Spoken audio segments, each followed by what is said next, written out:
Assalamualaikum warahmatullahi wabarakatuh. Kami perwakilan dari kelompok 7 ingin mempresentasikan asuhan keperawatan pada anak dengan demam tipoid. Tipoid adalah penyakit infeksi pada usus halus. Tipoid ini juga disebut paratipoid fever, enteric fever, typhus, dan paratipus abdominalis. Tipoid juga suatu penyakit pada usus yang menimbulkan gejala sistemi yang disebabkan oleh Salmonella typhose dan Salmonella tipe ABC. Penularan terjadi secara pecah oral melalui makanan dan minuman yang terkontaminasi. Jadi dapat disimpulkan, tipoid adalah suatu penyakit infeksi usus halus yang disebabkan oleh Salmonella tipe ABC dan dapat menular melalui makanan dan minuman yang terkontaminasi. Etiologi tipoid Salmonella adalah tipi. Salmonella paratipi ABC ada dua sumber penularan Salmonella tipi, yaitu pasien dengan demam tipoid dan pasien dengan karier. Karier adalah orang yang sembuh dari demam tipoid dan masih terus mengekskresi Salmonella tipi dalam tinja dan kemih selama lebih dari 1 tahun. Patofisiologinya, penularan Salmonella tipi dapat ditularkan melalui berbagai cara yang dikenal dengan 5F, yaitu yang pertama, food atau makanan, 2, vinger atau jari, 3, vomitus atau muntah, 4, fly atau dari lalat, 5, feses. Semula disangka demam dan gejala toksemia pada tipoid disebabkan oleh endotoksemia. Tetapi berdasarkan penelitian eksperimental disimpulkan bahwa endotoksemia bukan merupakan penyebab utama demam pada tipoid. Endotoksemia berperan pada patogenesis tipoid karena membantu proses inflamasi lokal pada usus halus. Demam yang disebabkan karena Salmonella tipi dan endotoksinya merangsang sintesis dan pelepasan zat pirogen oleh leukosit pada jaringan yang meradang.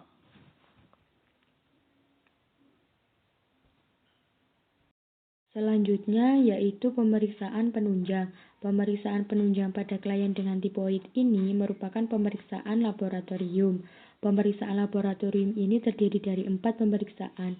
Yang pertama, pemeriksaan leukosit, kedua, pemeriksaan SGOT dan SGPT, ketiga, biakan darah, dan keempat, uji Widal. Selanjutnya, pathway demam tipoid pada anak. Demam tipoid atau yang sering kita sebut dengan tipes itu berawal dari adanya bakteri. Bakteri yang dimaksud ini merupakan bakteri Salmonella typhosa. Bakteri Salmonella typhosa ini mengakibatkan tipes itu masuk ke dalam saluran pencernaan. Mengapa demikian? Ya karena di dalam saluran pencernaan itu tidak ada sistem pertahanan. Sistem pertahanan itu adanya di lambung. Berarti kan bakteri yang ada di lambung itu kebal dari asam lambung, sehingga bakteri itu diteruskan atau disalurkan menuju ke saluran pencernaan. Mengapa bakteri itu mudah masuk ke dalam saluran pencernaan? Lah ya tadi, karena tidak ada sistem pertahanan. Lalu, di saluran pencernaan itu akan diserap oleh usus halus.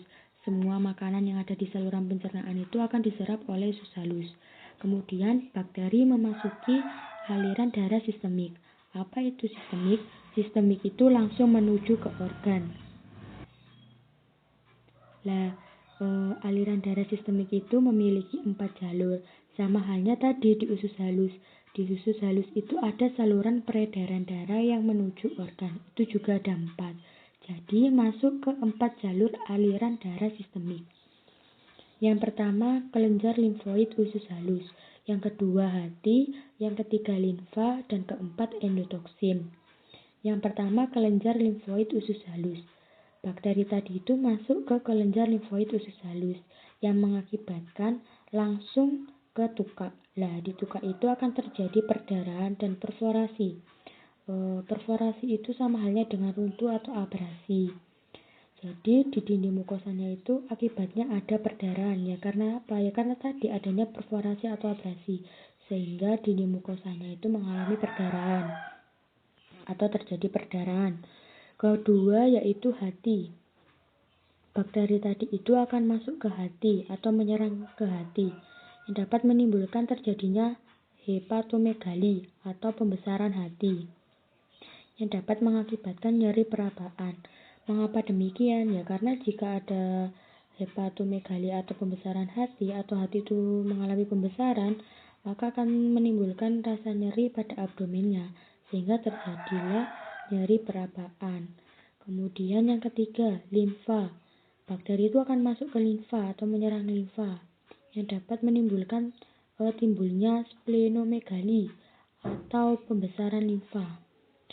Dari kedua kasus pembesaran tadi, hepatomegali dan splenomegali itu mengakibatkan respon tubuh kita itu mengalami mual atau tidak nafsu makan, sehingga akibatnya terjadi perubahan nutrisi. Mengapa? Ya, jika respon tubuh kita merasa mual atau tidak nafsu makan, maka tubuh kita tidak bisa menyerap makanan kan? Ya, itu bisa mengalami kekurangan nutrisi, sehingga mengalami perubahan nutrisi. Yang terakhir adalah endotoksin. Bakteri itu akan masuk ke endotoksin. Endo itu dalam, toksin itu seperti cairan, sehingga sama halnya dengan ketidakseimbangannya cairan dalam tubuh. Dengan hal itu mengakibatkan timbulnya demam. Seperti contohnya pada mobil kan ada radiatornya. Lah di radiatornya itu kan pasti dikasih air. Jika radiator itu kekurangan air, maka radiator itu kan akan mengeluarkan panas, atau radiator itu akan terasa panas kan. Ya, sama halnya dengan tubuh kita. Jika di dalam tubuh kita, di aliran tubuh kita ini kekurangan air, maka tubuh kita akan terasa panas kan. Ya, sama halnya itu.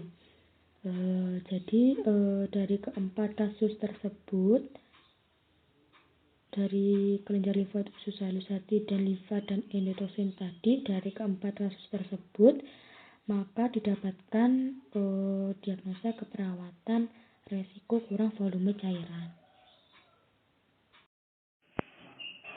Diagnosa yang pertama itu hipertermi berhubungan dengan proses infeksi. Yang kedua itu perubahan nutrisi kurang dari kebutuhan tubuh berhubungan dengan tidak ada nafsu makan, mual, dan kembung. Risiko kurangnya volume cairan berhubungan dengan kurangnya intake cairan dan peningkatan suhu. Intervensinya yang pertama itu mempertahankan suhu dalam batas normal, kaji pengetahuan klien dan keluarga tentang hipertermi, observasi suhu nadi, tekanan darah, pernafasan, beri minum yang cukup, berikan kompres air biasa, pemberian obat antipireksia, pemberian cairan perinatal yang adekuat, meningkatkan kebutuhan nutrisi dan cairan, menilai status nutrisi anak, izinkan anak untuk memakan makanan yang dapat ditoleransi anak, rencanakan untuk memperbaiki kualitas gizi pada saat selera makanan anak meningkat, berikan makanan yang disertai dengan suplemen nutrisi untuk meningkatkan kualitas intake nutrisi, menganjurkan kepada orang tua untuk memberikan makanan dengan teknik porsi kecil tetapi sering, menimbang berat badan setiap hari pada waktu yang sama dan dengan skala yang sama, menjelaskan pentingnya intake nutrisi yang adekuat untuk penyembuhan penyakit, kolaborasi untuk pemberian makanan melalui perinatal jika pemberian makanan melalui oral tidak memenuhi kebutuhan gizi anak, mencegah kurangnya volume cairan. 1. Observasi tanda-tanda vital atau suhu tubuh paling sedikit setiap 4 jam. Monitor tanda-tanda meningkatnya kekurangan cairan, tubuh tidak elastis, ubun-ubun cekung, produksi urin menurun, membran mukosa kering, bibir pecah-pecah.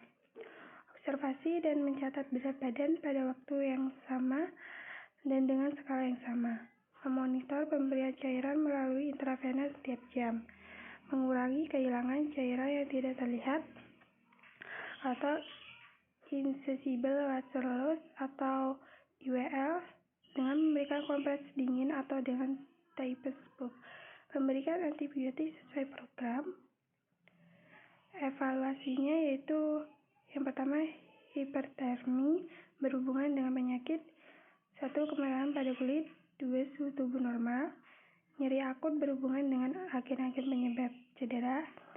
Yang pertama, klien menyatakan nyeri berkurang. 2. Ekspresi wajah tenang. Ketidakseimbangan nutrisi, kurang dari kebutuhan tubuh berhubungan dengan hilang nafsu makan, mual, dan muntah. Klien mau menghabiskan makanan yang disediakan. Terima kasih. Wassalamualaikum warahmatullahi wabarakatuh.